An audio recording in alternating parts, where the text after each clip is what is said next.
Hi and welcome to Omni Edition Garden City. I'm Dan York. This week on the program, Acting City Manager and Chief of Police Bob Murray will be here. He's going to talk about online citizen reporting, which allows citizens to report smaller incidents that just really require a police report on the internet rather than having to go into the police department or take a police officer off the streets to write the report. But before we get to that, our upfront segment here on Omni Edition Garden City, and it starts with our schedule of council meetings coming up over the next couple of weeks. Of course, it's budget season, so the City Council now will be meeting 3 times a month over the next several months. Our next 3 meetings will be March 18th, April 1st, and April 15th. You know the drill, of course. You're welcome to come be a part of the meeting yourself beginning at 7 o'clock here at Garden City City Hall. You can watch the meetings live right here on GCTV on Channel 12 on Comcast, Channel 18 on Wide Open West, or Channel 99 on UVerse. You can watch the meeting streamed live at the same time at www.gardencitymi.org/GCTV. You can watch the meetings played back on GCTV Tuesday, Wednesday, and Thursday, or you can watch the meetings on demand beginning later the Tuesday, the very next day, on YouTube. Now, City Hall will be closed on Friday, March 29th for the Easter holiday. City Hall, though, will be open the Monday after Easter, and most city offices and non-emergency services will also be unavailable or closed on Friday, March 29th.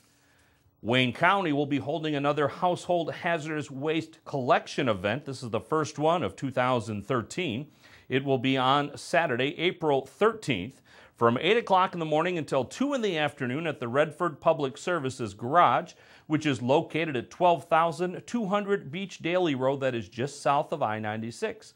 Some of the items that they will take at the hazardous waste collection site: household paint, stains and dyes, floor wax, floor care products or carpet cleaner, furniture polish, bathroom cleaners, stain, solvents, pharmaceutical waste, nail polish glue, and any of the items that you basically are not supposed to put into the regular waste stream on your regular trash collection day. Now, if you have any questions on this event, you can either visit the city's website, www.gardencitymi.org, or you can call Wayne County at 734-326-3936. That's 326-3936. So when we come back from this very quick break, Bob Murray will be here. We're going to talk about online citizen reporting. We'll be right back.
Hi, and welcome back to Omni Edition Garden City. I'm Dan York, and as we promised up front, Bob Murray is with us. He is Garden City's Chief of Police as well as Acting City Manager. Welcome to the program, sir. Thank you, Dan. It's a pleasure to be here. We want to talk about, and I have to read this because I keep reading it wrong, online citizen reporting.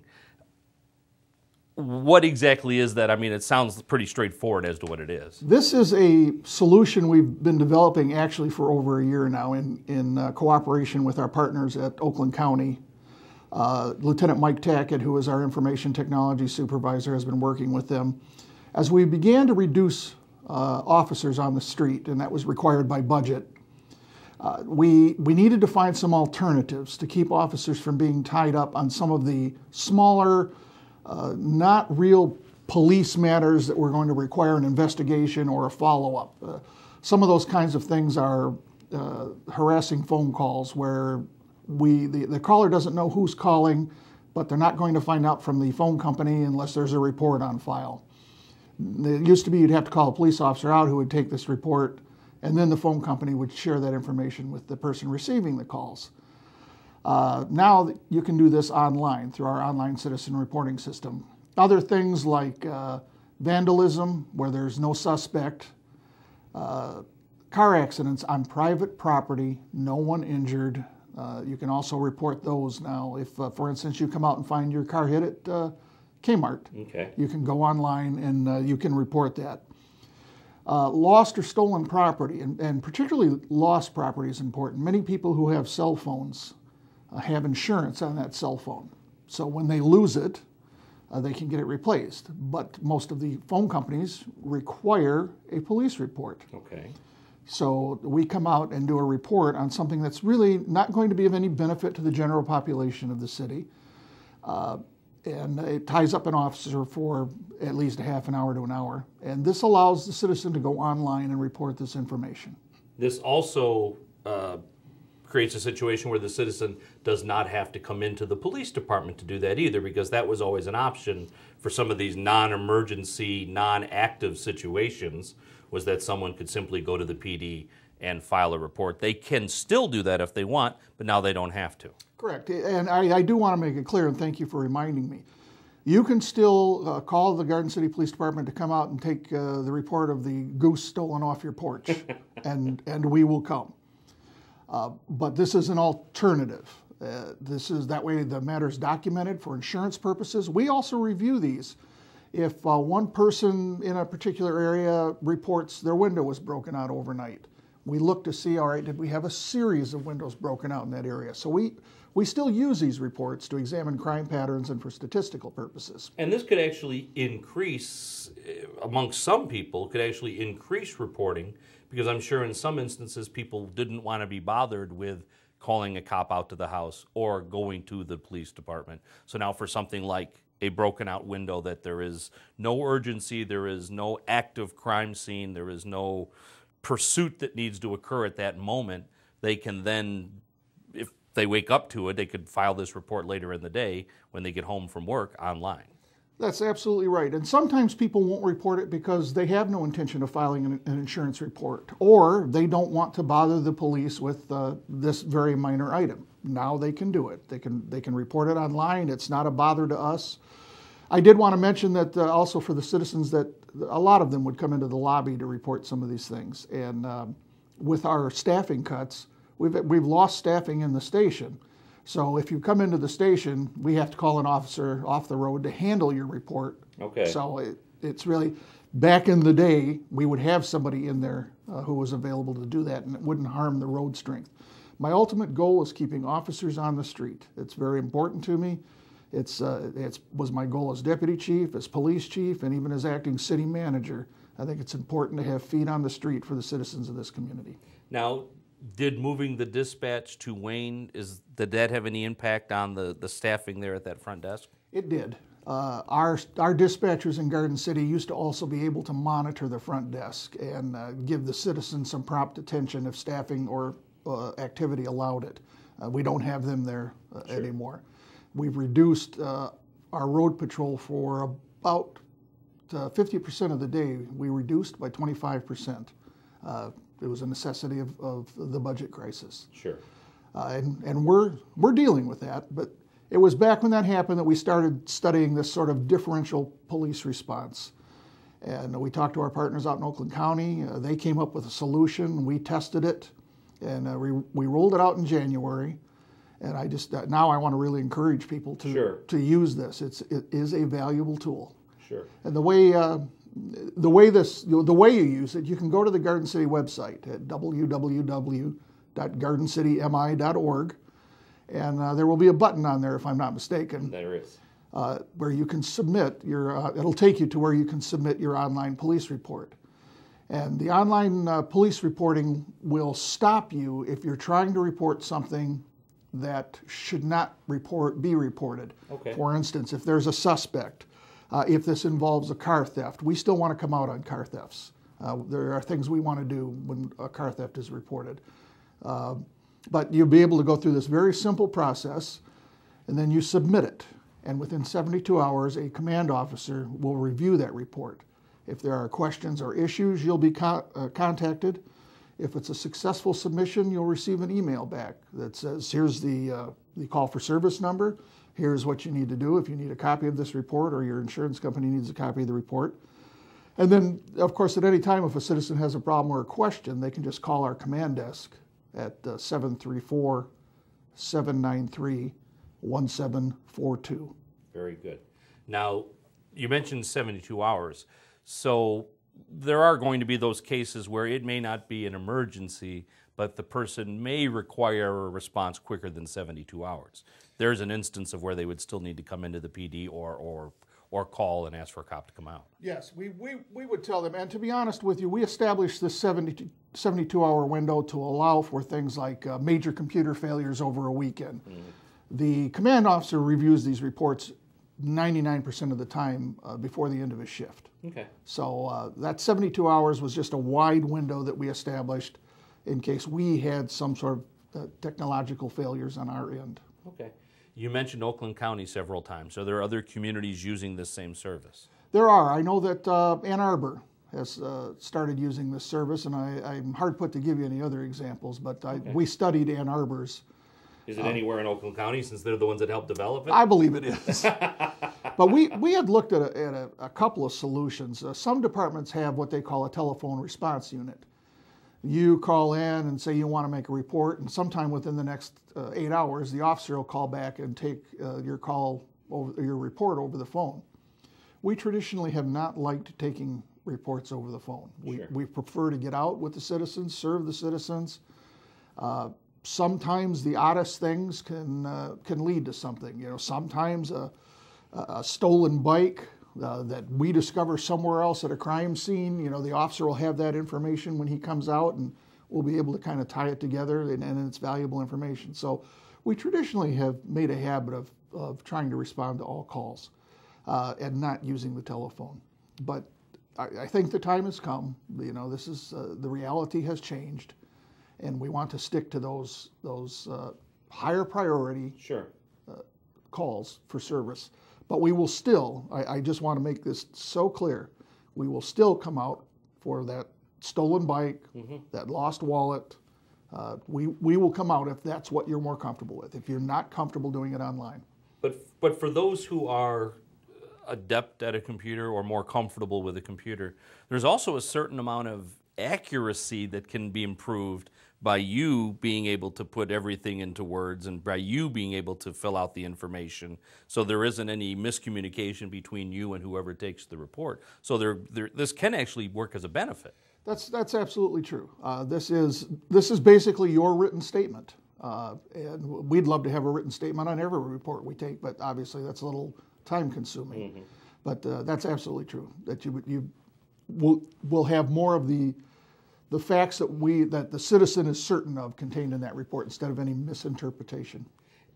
And for folks to understand too, there has been an impact of police officers on the street for sure over the last couple of years. But the real impact has been inside the police department itself. The real impact has been in the bodies that are now gone from some of those administrative positions. Is that correct? Yes, that is, because as I began my position as chief and we started losing bodies, it was my goal to keep uniforms on the street. So the Detective Bureau lost somebody, lost a couple of people.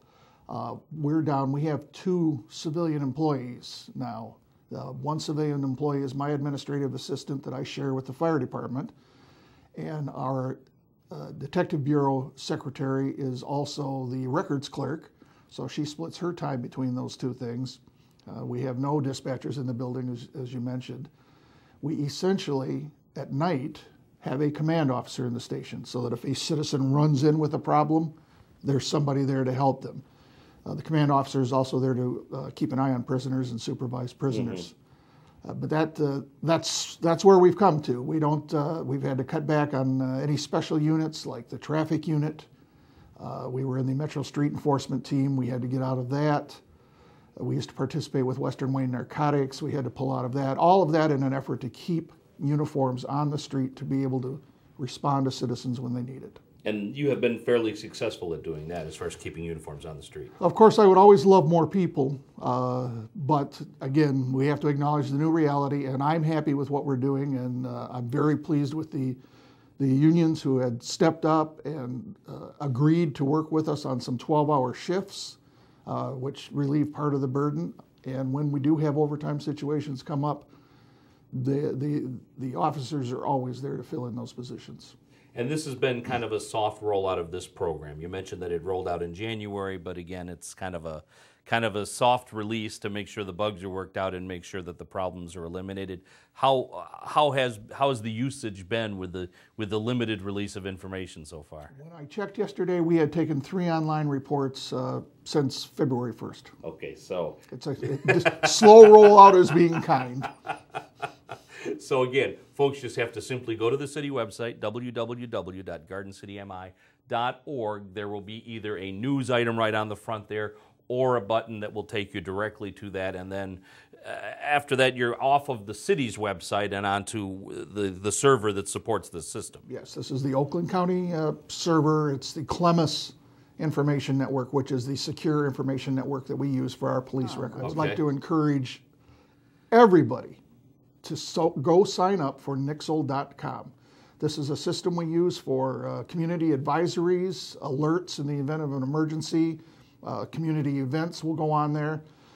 Garden City Administration uses it, and the police department certainly uses it quite a bit. We're able to disseminate information. If we've had a series of crimes in a neighborhood, perhaps a series of breaking and enterings, we will use it to alert people in the neighborhood, but you have to be signed up. Right. If we have a major intersection closing, we will use it to inform the public that that's happened. And quite honestly, if we had a giant plume of black smoke over the city, we would probably use it for that, just to calm nerves. This is not it's not a system where you will receive spam. It is a secure system. We insisted on it. In fact, it's the same platform that's used we have an interstate computer system that allows us to check license plates from other states, exchange messages, secure messages with other states. It's the same platform. So it's secure, no spam, your name, your phone number, they don't get sold, and you can receive messages on your cell phone, by email. And it's real time. As you know, we've sat around and timed it. We also post our Nixle postings directly to Facebook. Correct. And I don't know if we're doing Twitter anymore. I'm not so sure about that either.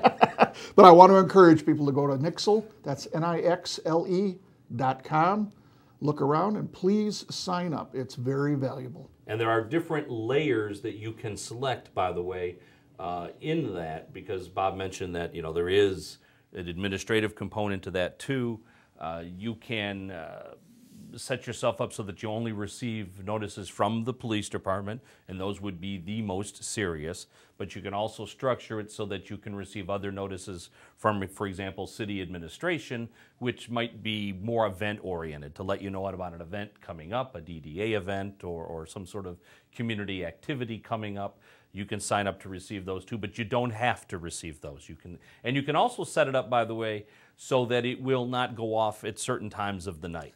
So if you don't want your cell phone to go off between midnight and 6 in the morning or something else, you have that option to set that so you're not getting notices at 4 o'clock in the morning that do nothing but serve to wake you up. So that's key to know. That it's a very user-friendly system, and it's very intuitive, and it allows you to make very simple modifications yourself to use it. And another valuable asset of this system is if you live in a community like Garden City, which is a Nixle user, and you work in a community like Canton, which is a Nixle user, you can also, when you go to sign up for alerts in Canton. So you'll receive alerts of things going on while you're at work and while you're at home. And just to take that one step further, for example, the city of Westland, if they have something that affects the Garden City residents, they will also send their Nixle alert to Garden City residents, just like Garden City could send it out to Westland and Inkster and Dearborn Heights residents. So it's not totally landlocked just to Garden City. It goes beyond those borders, and depending on what the event is, can be broadcast to a larger group of people. Right. When it comes time for us to send the message, we actually will evaluate. As you know, we've played with it a little, and we've We've brought the circle of distribution down to a very fine point of just 6,000 middle belt. That's right. And then forgot to reset it. But other than that. But yes, we generally will target all of our messages to Garden City. Because we are a smaller community, and generally something going on at Ford and Middle Belt will affect everybody in the community. Sure. So online citizen reporting, again, go to www.gardencitymi.org. Also, there's the link there. Sign yourself up for the Nixle notifications and other information that can be quite useful in this time now of social media and instant notification. And of course, we still most everything that would appear either on Nixle or on Facebook that are a timely situation will still appear, of course, here on GCTV, either on a crawl or some other method. All right, well, now I want to thank you very much for being here and taking the time out to visit with us. Thank you for having me, Dan. All right. I appreciate it. And good luck with the new program. Thank you. All right. We'll have more Omni Edition Garden City right after you watch this.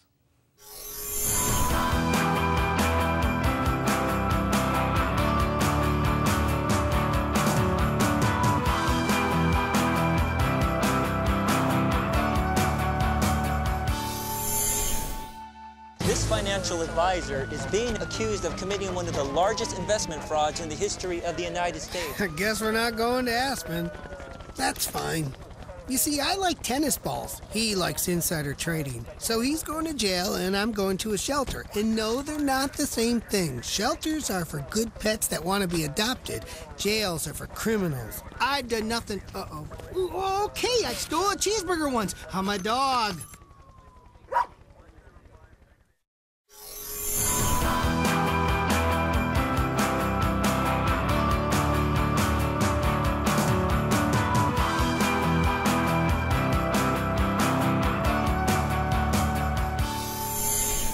That's Omni Edition Garden City for this week. Thank you very much for watching, and my thanks to Bob Murray for appearing on the program. Again, if you'd like to file a report with the Garden City Police Department, it doesn't require an officer coming to you, and it doesn't require immediate attention. You can do so by going to the city's website, www.gardencitymi.org. Don't forget the next 3 City Council meetings, March 18th, April 1st, and April 15th. And City Hall will be closed for Easter on Friday, March 29th. My thanks to Evan Chapman and Christian Gibbons for producing today's program. I'm Dan York. Thanks very much for watching, and good night, everybody.